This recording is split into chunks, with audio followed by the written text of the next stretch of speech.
ও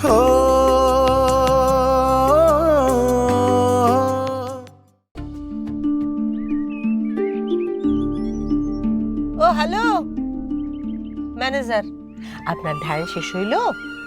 জি। তা আপনি কি উত্তর পাইলেন?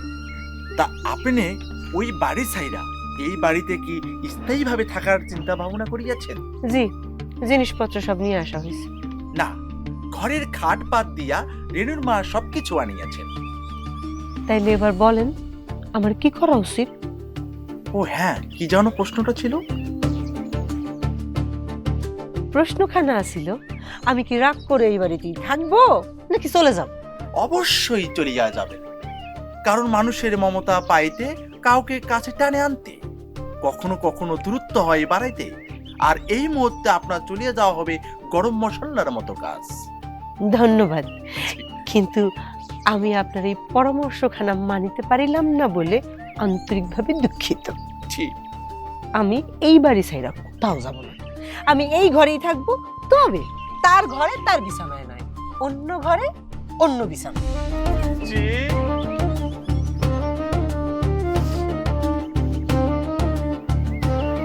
লিখিলাম, বলিলাম, কিন্তু তিনি গিলিলেন না। এখন আমি কি করিতে পারি? চিন্তা ভাবনা করিতে পারি। বসিয়া পড়ি।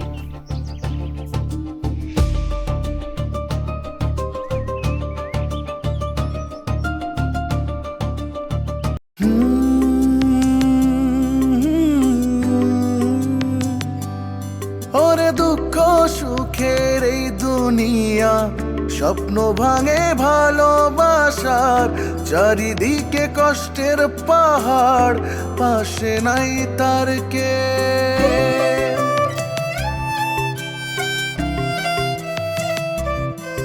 ওরে দুঃখ সুখের এই দুনিয়া, স্বপ্ন ভাঙে ভালোবাসার, চারিদিকে কষ্টের পাহাড়, পাশে নাই তার কে। আশার মশাল জ্বালিয়ে ধরে,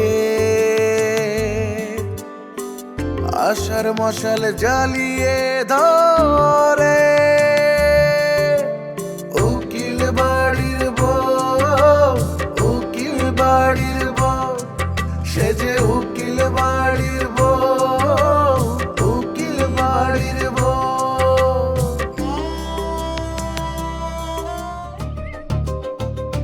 তার মানে বাবা আপনি বলতে চাচ্ছেন যে মানুষ আসলে মানে আইন কখনো মানুষকে নিয়ন্ত্রণ করতে পারে না, বরং উল্টোটা, মানে মানুষ আইনকে নিয়ন্ত্রণ করার ক্ষমতা রাখে, তাই তো? অনেকটা তাই। পৃথিবীতে মানুষ যত সিভিলাইজড হবে আইনের প্রয়োগ তত কমে আসবে। যেসব দেশ মনে করো সম্পূর্ণ সিভিলাইজড, সেখানে আইনের কোনো প্রয়োজন নেই, আইন আদালত ফৌজদারি কোনো কিছুরই কোনো প্রয়োজন নেই। তবে আমাদের দেশে ধর্মীয় আচার আচরণ নিয়ে, মানে আচার আচরণ দ্বারা আমরা যতটা না নিয়ন্ত্রিত, ঠিক ততটাই কিন্তু বাবা আমরা পিছিয়ে আছি নারী সচেতনতার দিক থেকে, তাই না? আপনি বলেন। মানে আজকে এটা কিন্তু অনেক বড় একটা ইস্যু। আমাদের দেশের নারীদের কিন্তু মানে মানে আরো স্ট্রং হতে হবে, এবং যে সিস্টেমগুলো বাবা, সবগুলো সিস্টেম না মানে আমার কাছে অদ্ভুত লাগে। মানে এই সিস্টেমগুলো আমার কাছে সিস্টেম মনে হয় না, মনে হয় কেউ না কেউ কারণ নিজের সুবিধার জন্য এগুলো তৈরি করে রেখেছে। আজকেই একটা ঘটনা দেখলাম বাবা, মানে এই ঘটনাটা দেখার পর থেকে ঘটনাটা আমাকে খুবই ভাবাচ্ছে। কোথায় সেটা? এখানেই ওই যে পাশের গ্রামের একটা মেয়ে এসেছিল, ওর হাজবেন্ডের সঙ্গে ওর বনিবনা হচ্ছে না, ওর হাজবেন্ডকে ডিভোর্স দিতে চায়। ওদের একটা বাচ্চা আছে, ছোট একটা বাচ্চা, 8-9 বছর ছোট। এখন বাবা আপনি আমাকে বলেন, ধরেন ওদের ডিভোর্স হয়ে গেল, তারপরে উকিল কি জিজ্ঞেস করবে যে বাচ্চাটা কার কাছে থাকবে না থাকবে? সো বাচ্চাটার সামনে ওর বাবা মা যেভাবে টানাটানি এবং কাড়াকাড়ি শুরু করলো, আমি খালি বাচ্চাটার চেহারার দিকে তাকিয়েছিলাম। বাবা ওনা কাঁদছিল না, বাচ্চাটা ওনা ওর বাবা মানে অসহায় হয়ে ওর বাবা মার দিকে তাকিয়েছিল। মানে ইউজুয়ালি এই বয়সের বাচ্চারা কিন্তু বাবা মার সামনে এরকম একটা সিন ক্রিয়েট করলে বা এরকম সিচুয়েশন তৈরি হলে ওরা কিন্তু কান্নাকাটি করে, ওরা কিন্তু ভয় পায়। কিন্তু এই বাচ্চা মেয়েটা বাবা এক ফোঁটা চোখের পানি ফেলেনি, বরং ও অবাক হয়ে অসহায় হয়ে ওর বাবা মার দিকে তাকিয়েছে। এটা আমি একদমই নিতে পারিনি বাবা, মানে বিষয়টা আমার মনের মধ্যে গভীরভাবে দাগ কেটেছে। অ্যাবসার্ড। আমি না এগুলো দেখতে চাই না। শ্রাবণরা কোথায়? ডাকো না ওদের, একসাথে চা খাই। শ্রাবণরা তো বাবা একটু আগে বিলের দিকে গেল হাঁটতে। আপনি যাবেন? না, এখন আর যেতে ইচ্ছা করছে না। চা দেবো তাহলে আপনাকে? একসাথে হলে খেতাম, একা একা চা খেতে ভালো লাগে না। আচ্ছা, তাহলে একটা কাজ করতে হবে, সুন্দর করে 2 গ্লাস লেবুর শরবত এনে আমরা দুজনে বসে খেতে পারি।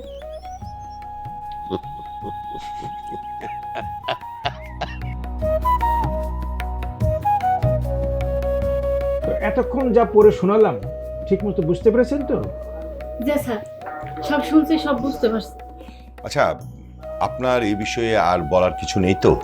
জি না স্যার, কিচ্ছু বলার নাই। দেখুন, জয়নাল মিয়া কিন্তু এখন থেকে আপনার স্বামী নয়। স্বামীর দাবি নিয়ে কিন্তু তার কাছ থেকে আপনি কোন কিছু অধিকার আদায় করতে পারবেন না। ঠিক আছে স্যার, আমি আর তার সামনে কোনো দাবি নিয়ে দাঁড়াবো না। তার কাছে টাকা পয়সা, বিষয় সম্পত্তি, এমনকি আপনার সন্তানের ভরণ পোষণও দাবি করতে পারবেন না।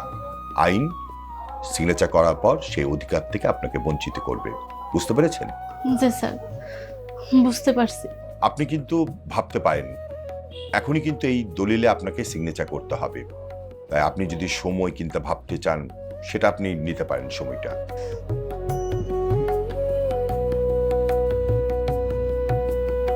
স্যার, আমি সবকিছুই ভাইবা আসছি, সবকিছু ভাইবাই আপনার কাছে আসছি। আমার আর কিচ্ছু ভাবার নাই। আচ্ছা, ঠিক আছে, তাহলে সিগনেচারটা নিয়ে নাও। এইখানে একটা আপনার স্বাক্ষর লাগবে। এই যে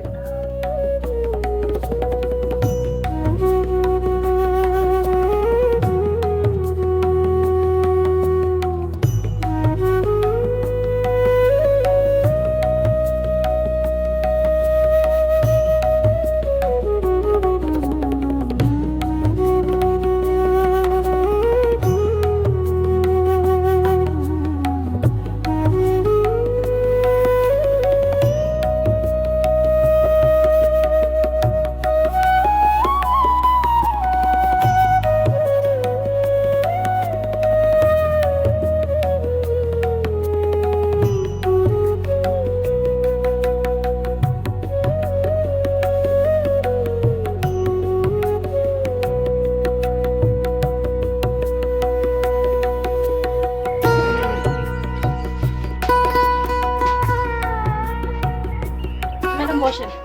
আসসালামু আলাইকুম ম্যাডাম। ওয়ালাইকুম আসসালাম। আপনি নিশ্চয়ই পিউয়ের বাবা জয়নাল, তাই না ভাই? জি ম্যাডাম। ও, আপনি আমাকে চেনেন? কেন চিনবো না, আপনি আমাকে মহল্লার গর্ব, উকিল বাড়ির বউ। বাহ, খুব খুশি হলাম আমাকে চিনতে পারার জন্য। তো ট্রাভেল ব্যাগ নিয়ে কোথাও যাচ্ছেন নাকি? জি ম্যাডাম, আমি একটু চিটাগাং যাব। একটা প্রশ্ন করি, যদি কিছু মনে না করেন। যদিও এটা একান্তই আপনার ব্যক্তিগত বিষয়, আমার জানতে চাওয়ার অধিকারও নাই, তাও যদি অনুরোধ করি, যদি বলতেন চিটাগং কেন যাচ্ছেন? অফিসের কাজে? না, আমার আর অফিস নাই, আজকে চাকরিটা ছেড়ে দিছি। কেন চাকরি কেন ছাড়লেন? আপনি চাকরি ছাড়লেন তাহলে আপনার ফ্যামিলি কিভাবে চলবে? আপনার ওয়াইফ, আপনার সুন্দর ফুটফুটে একটা মেয়ে আছে, ওরা কিভাবে চলবে? ফ্যামিলি, সেটার জন্যই তো এত কষ্ট সহ্য করে এই বাড়িতে পড়েছিলাম। সেটাই যেহেতু ফরফিট হয়ে গেছে, তাহলে আর চাকরি দিয়ে কী হইব ম্যাডাম? আপনি আমার বাড়িতে আইছেন, আপনাকে অসম্মান করার পারি না, তাই একটু বসলাম। তো সেটা 5 মিনিটের বেশি না, কারণ আমার 5টা ট্রেনের টিকিট কাটা। জয়নাল ভাই, আপনি ব্যাগটা একটু রাখেন। আপনি যে আমাকে সম্মান করে 5 মিনিট বসতে চান, ওটুকুতেই আমার এনাফ। আপনি বসেন, একটু আপনার সাথে কথা বলি। পিহুর মা, একটু বাইরে আসবেন? একটু বসেন, আমি আপনাকে বসতে বলেছি। মামুনি, আমার কাছে আসতো। পিহু, তুমি কেমন আছো? ভালো আছি। এই যে বাবার মন খারাপ, মার মন খারাপ, কেমন লাগছে তোমার? বাবা মার মন খারাপ হলে কেমন লাগে? ভাল লাগে না, তাই না? তোমাকে যদি বলা হয় যে তোমাকে যে কোনো একজনের সাথে থাকতে হবে, হয় তোমার বাবার সাথে থাকতে হবে, না হলে তোমার মায়ের সাথে থাকতে হবে। তাহলে তুমি কার সাথে থাকবে? আব্বুর সাথে থাকবো, আমার সাথে থাকবো। আব্বুর সাথে থাকবে, মার সাথেও থাকবে। কিন্তু যদি একজনের সাথে থাকতে হয়, একজনের সাথে থাকবে না কেন? বাবার সাথে মার সাথে দুজনের সাথে কেন থাকতে চাও বলো? কারণ আমি বাবা আমাকে চিপস কিনে দেয়, আর হচ্ছে চুল আসিয়ে দেয়, জামা পরে দেয়। আম্মু আমাকে ভালোবাসে, বাবা আমাকে ভালোবাসে। আর কি করে দেয় আব্বু? আর অনেক কিছু করে দেয়। কি কি করে দেয়? মজার খাবার এনে দেয়, মজার মজার খাবার এনে দেয়, আদর করে, স্কুল ড্রেস পরিয়ে দেয়। আর আম্মু? আম্মু আমাকে অনেক ভালোবাসে। আম্মু অনেক ভালোবাসে? হুম। তাই তুমি দুজনের সাথে থাকতে চাও?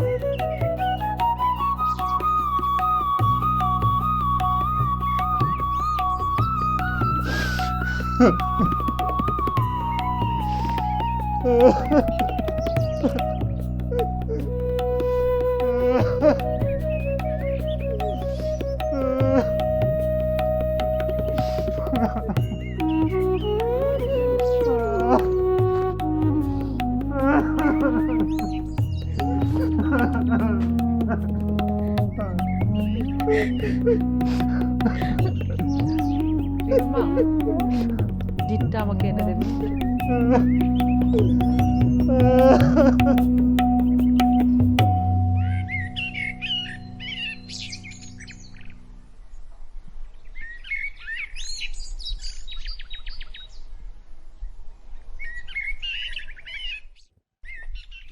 বাবা, ঘুম থেকে উঠে গেছো? হ্যাঁ, সে তো কখন। মতি ভাইয়ের বউ আসছিল আমাদের বাড়িতে, বাড়ি শুদ্ধ মানুষকে দাওয়াত দিয়ে গেছে। দাওয়াত? তো কি উপলক্ষে দাওয়াত? কোনো উপলক্ষে না বাবা, এই যে ভাবি ওনাদের জন্য এত কিছু করেছে, সেই জায়গা থেকেই কিছুদিন যাবত বলতেছিল যে ওনাদের বাসায় যেতে, দাওয়াত খেতে। কিন্তু ভাবির তো সময়ই হয় না। ভাবি এতবার করে নিষেধ করার পরও একই কথা বারবার বলতেছে। বললো যে সবাইকে যেতে হবে আর কি। বৌমার প্রতি কৃতজ্ঞতা স্বরূপ আবেগ তাড়িত হয়ে সেই দাওয়াতটা দিয়েছে। তো তোরা যা, একদিন ঘুরে আয়। না না বাবা, আমাদের শুধু গেলে তো হবে না। মতি ভাইয়ের বউ বারবার করে বলেছে আমি যেন তোমাকে বলি। তোমাকে উনি নিজেই বলে যেত, কিন্তু তুমি তো ঘুমিয়েছিলা, এর জন্য বলতে পারিনি। তোমাকেও যেতে হবে। স্যার, আমি আর বাচ্চু চাচা ইনভাইটেড। খাসির রেজালা, কামটুদা গরুর রেজালা, এন্ড মুরগি ফিরায় আছে। সেই সাথে স্যার বুড়ানিও আছে। সবাইকে যেতে হবে। তাই নাকি? জি স্যার, কোনো গিরিবিল কি চলবে না, আমাকে সবাইরে যাইতে হইব। বাবা, শ্রাবণ ভাই এবং ভাবিকেও কিন্তু আলাদা করে যেতে বলেছে। আচ্ছা ঠিক আছে, যাবো। তো কবে সেটা? এই যে কামটুদা ফ্রাইডে, আমি আর বাচ্চু চাচা ভোর সকালে গোয়িং, এন্ড বাদ জুম্মা আপনারা কামিং। আচ্ছা ঠিক আছে, যাবো।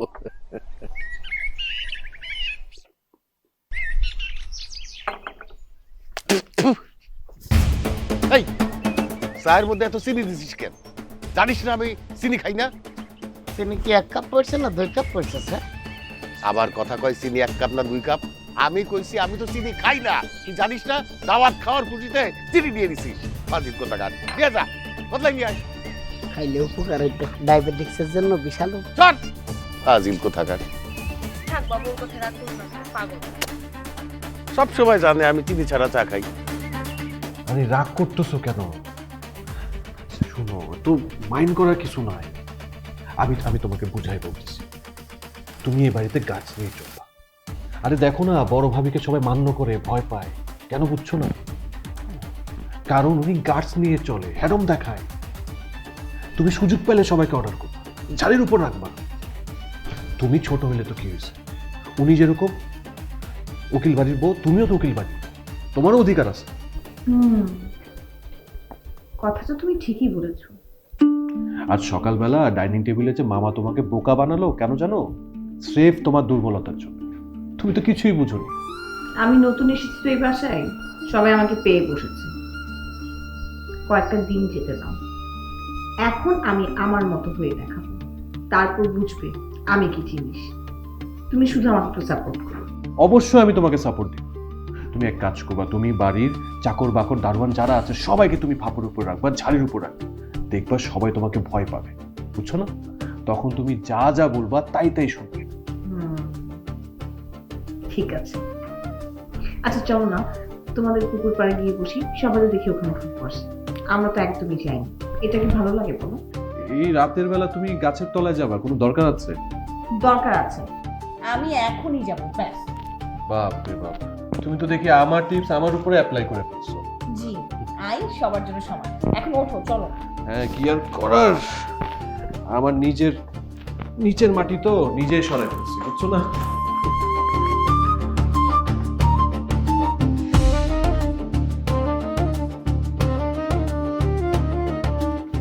আমি একটা জিনিস কোনোভাবেই বুঝি না, তোমাদের সবার ভিডিওতে এত ভিউ হয়, কিন্তু আমার ভিডিওগুলো দেখো, একটা ভিডিওতেও তেমন ভিউ হয় না। আরে মামা কি বলছে, তোর ভিডিওগুলো সোশ্যাল মোটিভেশনের ওপর, এটার ভিউ খুব স্লো হয়, দেখবে আস্তে আস্তে বাড়বে। দূর ছাতার মাথা, এত কিছু কে বুঝে? আমি ভাবতেছি অন্য জিনিস, ওই যে কি যেন একটা বলে না, বুস্টিং না কি যেন, ওটা নাকি ফেসবুকে বা আমি যদি করি ভিডিওর উপরে তাহলে নাকি ভিডিওতে অনেক বেশি ভিউ হয়, ওটাই করব কিনা বুঝতেছি না। আরে তোর বুস্টিং করা লাগলে মামাকে কাল বলে দিব, মামা করে দিবে, এত টেনশন আর কিচ্ছু হয় না। ওমা, সব তো দেখি এখানে, ওইখানে কারা? ওইখানে বাচ্চু আঙ্কেল আর ফটোস্টোফাইট গোল্টু। এই, তোমরা এখানে কি করো? আমরা লুডো খেলে আর হাওয়া খাই। নো হাওয়া খাওয়া খাওয়ি। শোনো, বাড়ির মালিকরা যখন এখানে থাকবে তখন আশেপাশে যেন তোমাদেরকে আমি না দেখি। এখন যাও।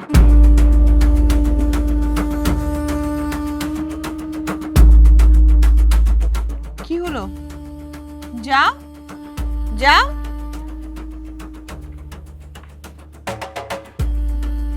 তোমাকে আলাদা করে বলতে হবে, যাও।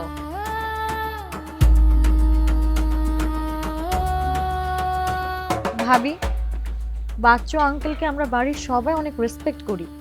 হ্যাঁ, রেসপেক্ট করো, ঠিক আছে, কিন্তু রেসপেক্ট করার অর্থ এই না যে বাড়ির মুরব্বীরা যেখানে কথা বলবে সেখানে পার্সোনাল বিষয়ে তাদেরকে অ্যাক্সেস দিতে হবে। ভাবি, এই বাড়ির এক্সেস নন এক্সেসের বিষয়গুলো না অন্য বাড়ির থেকে ঠিক আলাদা, হিসাব করে নিয়ে কথা বলতে হবে। আর আমাদের বাড়ির হিসাবের সাথে অন্য বাড়ির হিসাব মিলবে না, এটা তোমার বর খুব ভালো মতো জানে। তোমার উচিত ভাইয়ার কাছ থেকে বিষয়গুলো জেনে নেওয়া, এটা একটা বুদ্ধিমানের কাজ। লিন্ডা, চল।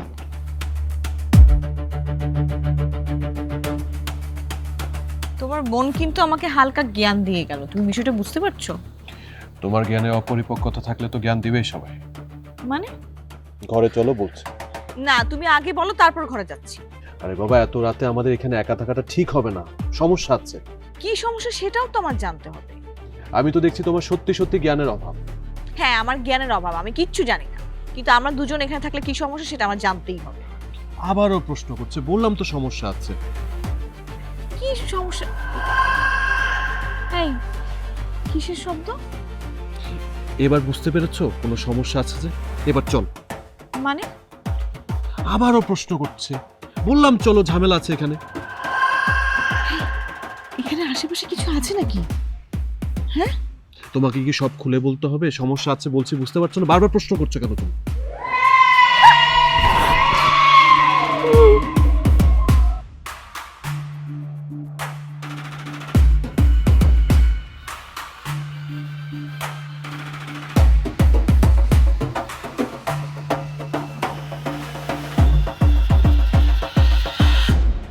দেখো, শ্রাবণের নতুন বউ হচ্ছে, ও অনেক দিন পরে বাড়িতে ফিরেছে, কিছুদিনের মধ্যেই আমরা ওদের রিসেপশনের আয়োজন করছি। এই মুহূর্তে শ্রাবণ যদি কোনোভাবে বুঝতে পারে যে আমরা ওর বউয়ের এসব আচরণে কষ্ট পাচ্ছি বা বিরক্ত হচ্ছি, শ্রাবণ কিন্তু অনেক কষ্ট পাবে। তো আমরা এগুলো নিয়ে এখন কথাবার্তা না বলি, দেখবে আস্তে আস্তে সব ঠিক হয়ে যাবে। আরে বাড়িতে শ্রাবণ আসছে নতুন বউ নিয়া, আমিও আইসা দেখি না আমার উল্টা দখল করে বসে আছে। বলেন কি মামা, শ্রাবণ বিয়েও করছে আবার বউ নিয়েও উঠছে? কোন মেয়েরে বিয়ে করছে বউ হিসেবে কেমন কিছুই জানি না। শ্রাবণের কপালে যে কি আছে গড নোস। আচ্ছা, ওই টপিক বাদ দিই। মেলা কাজ, সারা রাত কাজ করতে হবে, সঙ্গে আড্ডাও চলবে। টুরুল, তুমি থাকবা নাকি? না মামা, আমার তো বাড়িতে সমস্যা। কেউ বা ভাসে কষ্টের জলে, আটকা পড়ে সন্দেহের জালে, সব আশারি বশ হাজার ফুলের সে আমাদের স্বপ্নের রানী, উকিল বাড়ির বউ। আশার মশাল জ্বালিয়ে ঘরে, আশার মশাল জ্বালিয়ে ধর